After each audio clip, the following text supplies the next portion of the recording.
G'day everyone, Tim from Bozzy Garage, and today we're in Melbourne. We're going to the EV show.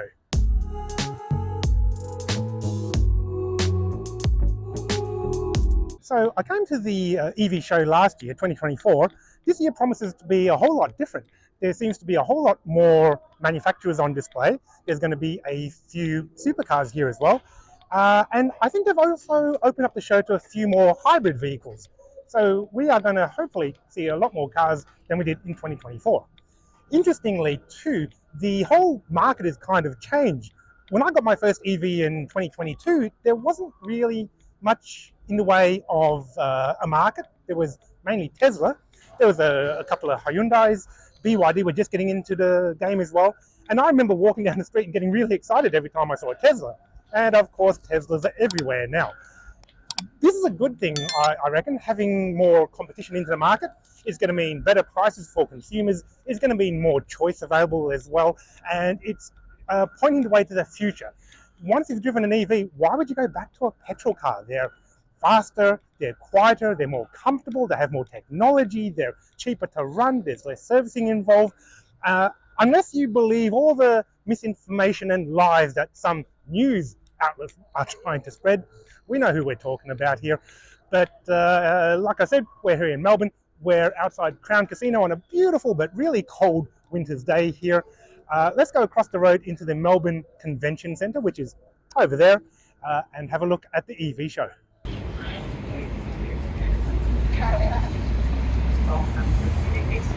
So as you walk into the exhibition hall, we're actually going to see a few of the cars on the outside too. One of the first ones that we see here is the 009, which is a really large MPV people mover kind of car. Last year I think they had one with a really large rear screen. Next car that we got here is Smart number 3. I think this is a collaboration with Mercedes-Benz, what used to be in the past anyway. Cute little small to mid-size hatchback. Polestar 4. This was on display last year too. Beautiful looking car, really luxurious, huge amount of interior room. I think if I remember rightly, this is the model which doesn't actually have a rear window, but you don't need it when you've got a camera system that projects everything onto the screen in front of you. Q6 e-tron is an Audi, first time here at the EV show. Audi were not present last year, so it's good to see them coming along in 2025. Again, a mid-sized car, roughly about the size of a Q5, I guess. And you know, this one here has the S badging, which was traditionally reserved for their high-performance petrol cars. And if you look over there, yes, you can see that's the Polestar 4. No rear window. Who needs one? This here is a Leapmotor C10. I really love this sort of dark, oh, what kind of green would you call it? Anyway, I love the color of it. This is, let me think. I think it's a Chrysler product. But these, I haven't seen many on the road yet. And I know they had some quite good end of financial year deals going on. Maybe still available. Cool looking Yakima roof box on top of it too. So that's the outside of the show. There's a bit of a queue. Let's go inside and have a look around. Well, we're sitting in the Lamborghini Urus SE, probably the most expensive car you can get in the EV show here in Melbourne. No test drives, unfortunately. Let's have a look around and see what other cars are available. Well, here we are inside the Melbourne Convention Centre where the EV show is located. Quite a wide space and quite a few cars to look at. Where should we start? Might as well start out over here. What we have here is a Porsche Taycan. And from the Lorbeck plate, it looks like it's a private entry. Coming to the centre here, this is a Lotus supercar, the Emiva. First time I've ever seen one in the flesh, actually. The double stacked headlights seems to be a pretty common feature amongst a lot of new cars. I think we're also seeing it on the Genesis and maybe the Toyota Crowns, I think, have the same kind of design. Let's walk over to here. This is the Zeekr stand, another one of the Chinese large manufacturers. And the first car that we see here is the Zeekr X. I think it's just called the Zeekr X. And it's a small mini SUV kind of design. It shares a lot of features and the basic engineering with the Volvo EX30, I believe. Pretty cool looking car. I think it comes in at round about 60,000 or so. The next one that we have here is a Zeekr that wasn't on display last year. This is the 001 FR. I don't really know much about it, but it's quite a sporty look. Have a look at the detailing there. Carbon fiber lip with some red highlights. So yeah, certainly trying to be, oh, not a, maybe a hot hatch. It's got 4 doors. Let's have a look around here. Carbon fiber mirrors, flush doors, more carbon side skirts there, big wheels, and of course this huge wing that you can see on the back as well. Zeekr 001. I wonder how fast it is. We're going to have a look at the specs later and put it up there. Here's the 009, same as the one that was outside the venue, the large people mover style. A lot of interest in these large people movers, I guess. When you've got a lot of people to move, you want to save as much money as you can. And I guess the running cost of these EVs, or any EV really, it's going to be less than a petrol car. The other advantage about having an EV is that the interior design and the interior packaging can often be a lot more spacious than in a petrol car. Now, next to the Zeekr stand, we're seeing a couple of Mazdas here from Penfold Mazda in Burwood. These aren't EVs. Mazda actually no longer make any EVs in Australia. I think the last one that they had was the, MX-30 or something like that. And that was rightfully judged to be a pretty average, actually a pretty bad electric car. Really expensive, really crappy range, and they stopped selling it after a year or two, I think. So these two Mazdas here, these are hybrids. This one here is a CX-60, and this one here is a CX-60 as well. I think, if I remember rightly, this is a 7-seater. Let's have a look at the inside here. There we go. We've got a couple of, well, actually not too tiny rear seats, so that could be a good option if you are looking at a 7-seater car and you weren't ready to commit, to a full EV. In the corner here, we've got a couple of other private entries. Lease Lab here, they do car financing. Road Hero spare tires, spare wheels for your EV, because many EVs don't come with a spare tire. Got a massive F-150 over there and a couple of more exhibitors. The next stand we're at is called Farizon. I have never heard of this, but then again, I don't have much interest in a commercial vehicle. That said, if you are a commercial operator and you're looking for a massive truck, well, maybe come and have a look at the Farizon H9E. These are not your average commuter cars. Clearly what we have here is a Lambo. It's a Lamborghini Urus SE, and that I think is a Revuelto. Beautiful looking car. Probably costs more. Maybe it costs more than your house. But then again, you can drive a car, you can't drive a house. So maybe you should actually look into one of these if you've got a cool, I don't know, $500,000 to $1 million to spend. They've even got their own branded charger. So there you go. Beautiful colours, really eye-catching. Moving on, we've got 3 Polestars here. And Polestar, I believe, now are a separate brand to Volvo, but clearly they did start off the same. This is a Polestar 3, a really, really high-end luxury EV. It's a great design. I love the size of the wheels on them. The car, this one does have a rear window, as we can see here. But yeah, I've been in one before, really high-end, lovely finishes, great to look at, great to touch, great quality all the way around. And the design with the classic, what they call the Thor's hammer, I believe, headlight, very similar to what we get on all the Volvos. The next one here is the Polestar 4, and this is the one without a rear window. Again, if you're looking for a very premium upmarket car, I think around about 100K or so, then you certainly should have a look at the Polestars. I think the quality in them is beyond belief. Again, no rear window in there. And the interior finish, they do like a recycled, like a PET bottle kind of interior. So good for the environment, really hard wearing, and plenty of legroom as well. Polestar 2, this has been around for quite a while. Polestar 2, this has been around for quite a while now. And if you remember the early days of the Polestar 2, they were actually front-wheel drive. Now, I think all of them, if we look at the specs here, they're all either rear-wheel drive or all-wheel drive. So again, the great thing about an EV is that you have the flexibility to actually make these sort of production changes on the fly. You would never really find any other car that just goes, oh, I'm front-wheel drive this year, but next year we'll make it rear-wheel drive. Better driving dynamics, probably better packaging as well. I do prefer rear-wheel drives where possible, but in the classic Polestar white, lovely car.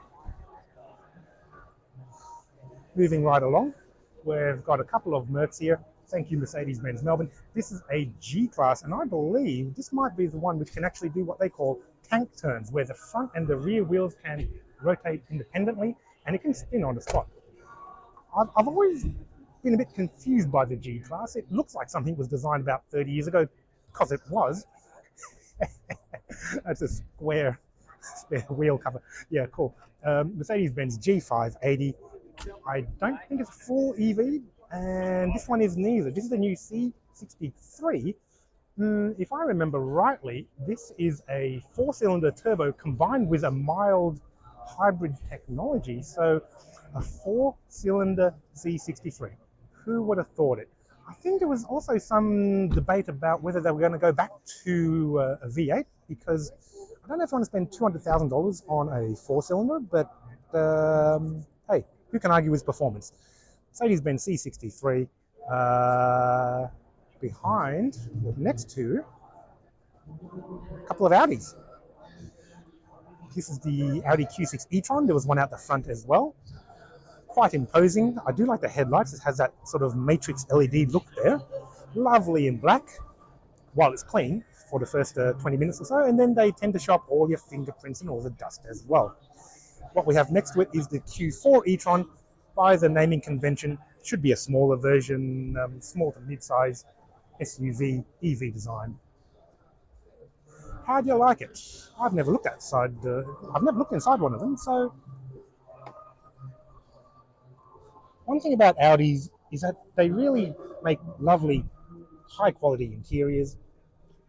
And I had a Q3 loan car last year when I was working interstate, and this is quite similar to the Q3, of course.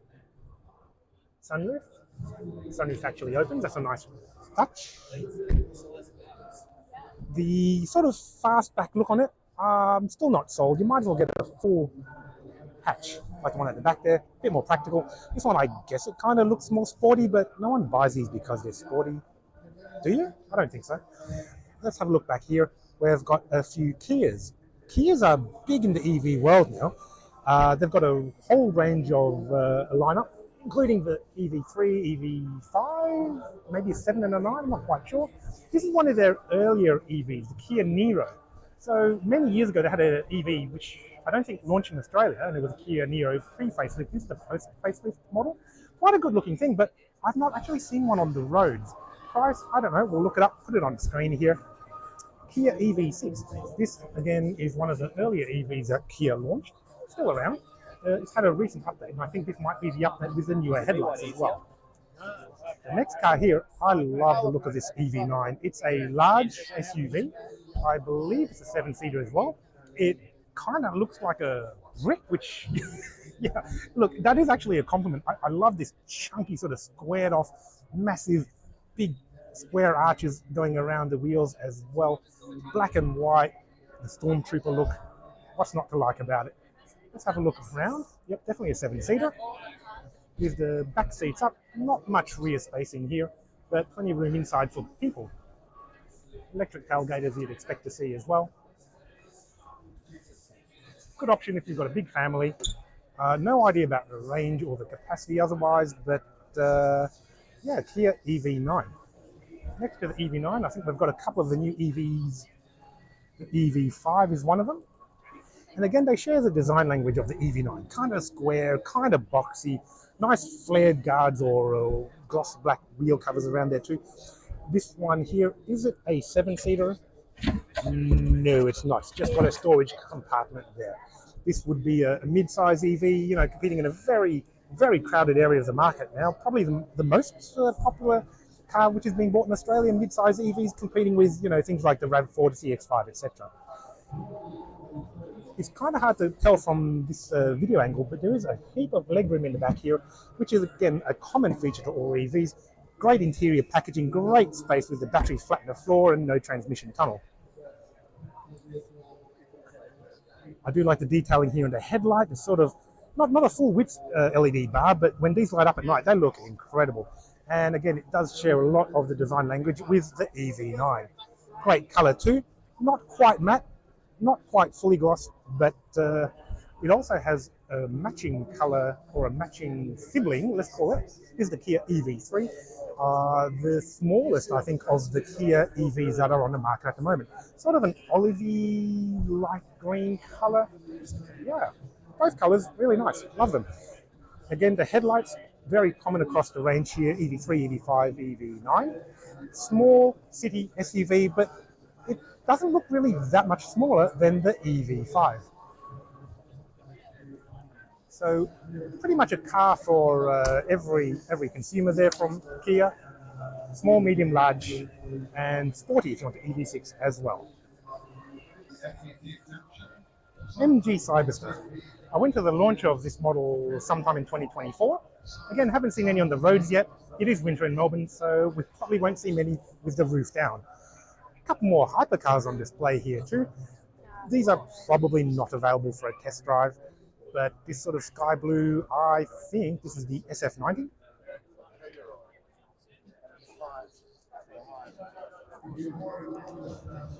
Stunning car.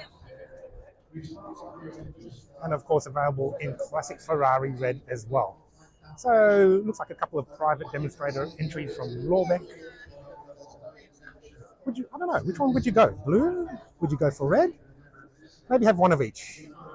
This is a Rolls Royce, this is the Spectre, I think, which is a two-door, massive coupe, kind of expensive. If you have to ask, you probably can't afford it anyway.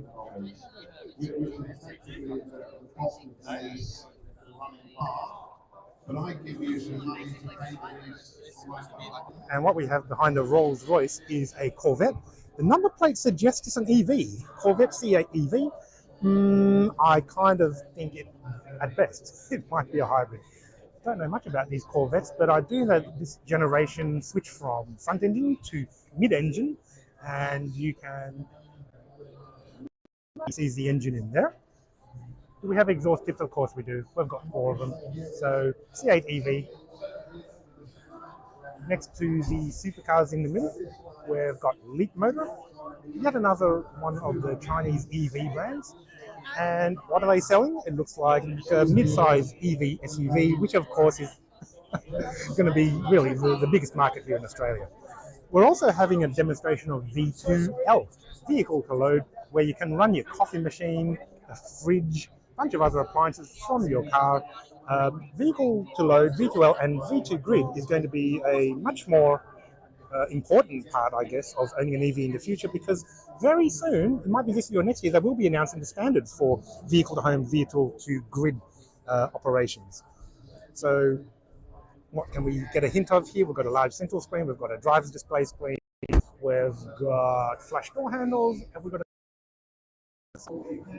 they're really very common features across all of these mid-size SUVs. It's hard to see differentiation, I guess. So why would you choose one EV over another?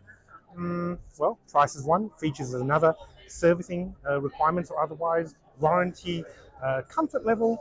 Yeah, I mean, all the same decisions you make with buying any EV. Leapmotor C10.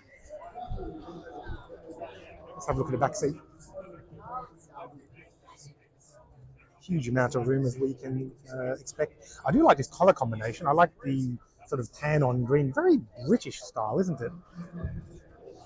Looking at the front, no frunk, plenty of space potentially for one. Oh, maybe. And next to the Leapmotor stand, what have we got here? I believe we're seeing the BYDs. So first car here, BYD Atto 3. Brilliant car. My father-in-law has one.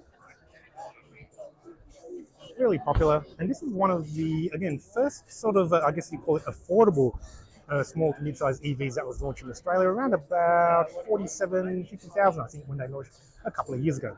BYD C Line 7. This is a relatively new entrant into the Australian market from BYD. Cool detailing on the headlights here. Quite a premium offering. I think it's a lot nicer on the inside than the Atto 3. It's also a fair bit bigger as well. Price-wise, I'll put it up on the screen here, but I know it is a little bit more than the Atto 3. BYD Shark number 6. Don't know what happened to the first 5. This car is huge. It's not really a car. It is a ute. It's 4-seater as well, 4 doors too, and it has a tray on the back. Let's go and have a look at the tray size.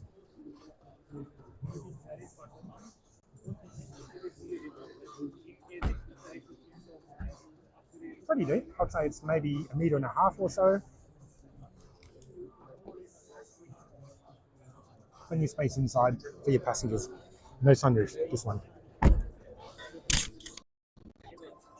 Next to the BYD Shark 6, we've got a Sea Lion 6. Now, unlike the Sea Lion 7 that we just had a look at before, the Sea Lion 6 is actually a hybrid. So, a bit of petrol still, plenty of electricity. There's your fuel filler. Would you go for a hybrid over an EV? Hybrids and EVs recently have enjoyed a bunch of financial advantages, I guess, from purchasing. For example, recently, if you bought an EV under a novated lease, you were actually exempt from fringe benefits tax, which for certain taxpayers, it was actually quite a big financial advantage to have. However, I believe that that exemption, the fringe benefits tax exemption, may have been wound back or even finished entirely. I'm not exactly sure what the details are. Go check with your financial advisor, because I'm not one. BYD Seal. This is the mid-size sedan, a Tesla Model 3 competitor. Really well priced. I think the performance model, which has insane acceleration, 3.8 seconds or something, is only about 70,000 or so. Which, okay, it sounds like a lot, but it's not really much more than a base model rear-wheel drive Tesla Model 3. So that was the BYD area. What we have here, there's no signage, but it looks to be MG, because I'm pretty sure this is an MG3. This is a replacement for the old MG3. I had one as a loan car, the old MG3, and it was terrible, but I'm hoping this is a whole lot better. Certainly looks a whole lot nicer as well. This is a mild hybrid car.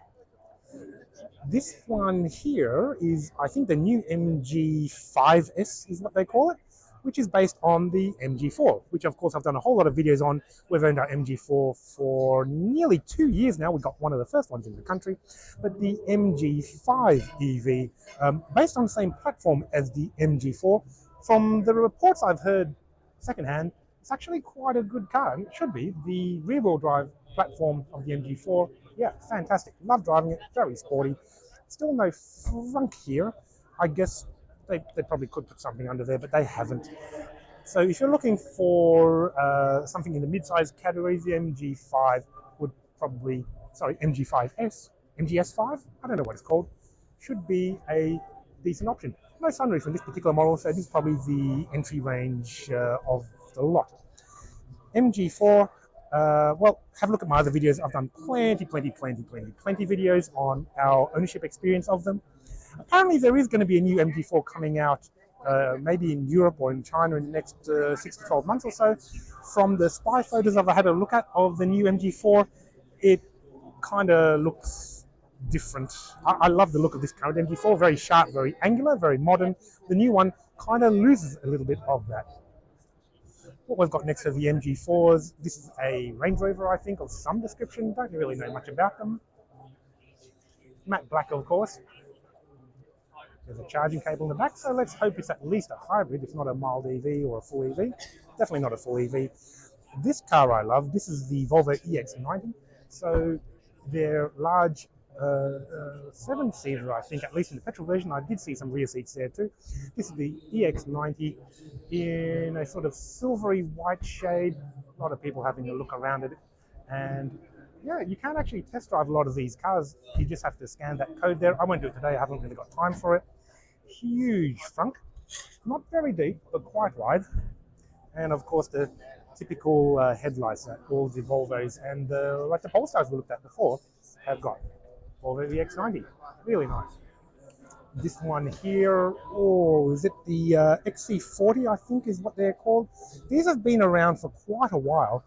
These are not a ground-up EV. They have a petrol version, XC40, and they managed to shoehorn an engine in the front over there. So kind of an old platform now, the XC40. So maybe worth a look at if you can get one at a good rate, but I would always generally prefer a ground-up EV. Next we have Volkswagen. this is a cool little thing. Looks like a, what do they call it? Multivan, minivan, combi van maybe? There is a lot of height in this car here. I can probably just walk into it without having to bend over. Looks kind of commercial. Have a look at the front. Oh wow, that's pretty funky.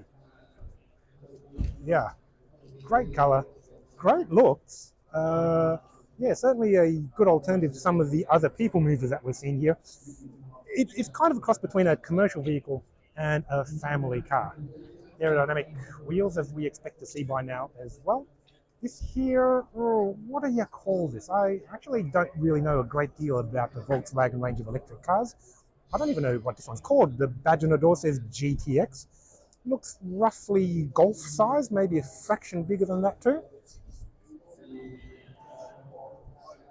With a sort of sports back. Not a hatchback, not a coupe, something in between. Now, this car is is this the same as the one we saw earlier? I don't even know. This is the ID Buzz. So, unlike actually no, the first one we saw also did have the sliding doors, that yellow car a little bit earlier. We've got mid seats that flip really far up. Why is that? So you can get access to the two quite large rear seats on the inside. So, 7-seater, minivan style.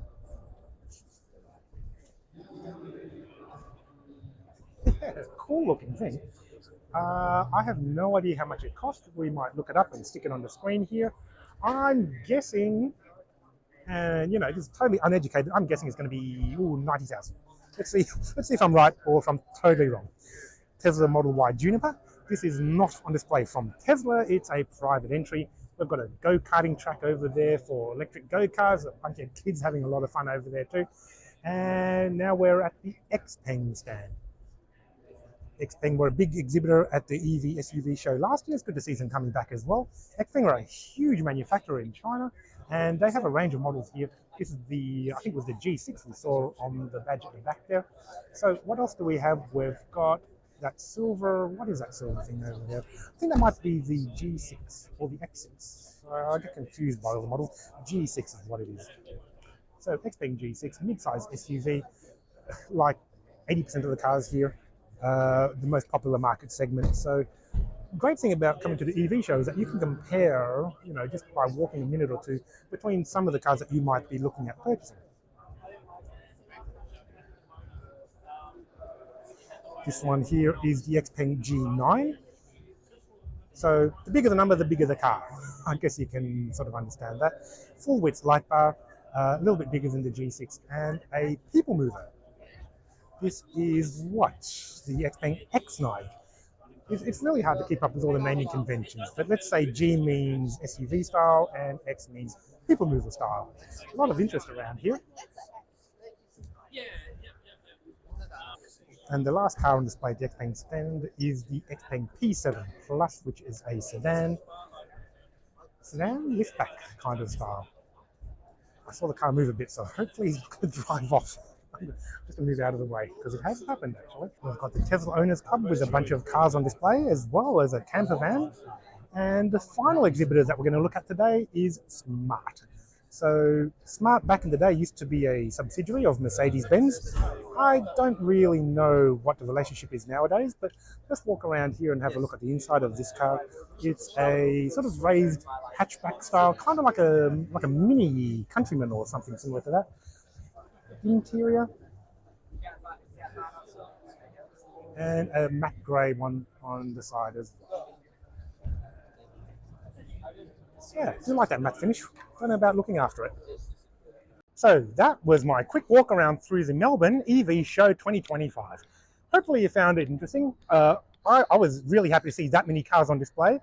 Didn't really get a chance to drive any of them. I haven't got the time for it today, but I'm going to get out to some of these manufacturers, see if they're going to loan me a car for a day or a test drive or something, so we can get some more in-depth reviews of some of the great new EVs that are coming to this country. We're really lucky to have actually such a wide variety here. We don't have tariffs like some smart countries have put on their cars. So we're getting cars which some of the rest of the world don't even get. I'm Tim from Bozzy Garage. If you've liked the content today, please like, comment, subscribe. I love EVs and hopefully you do too. And I'll see you in the next video.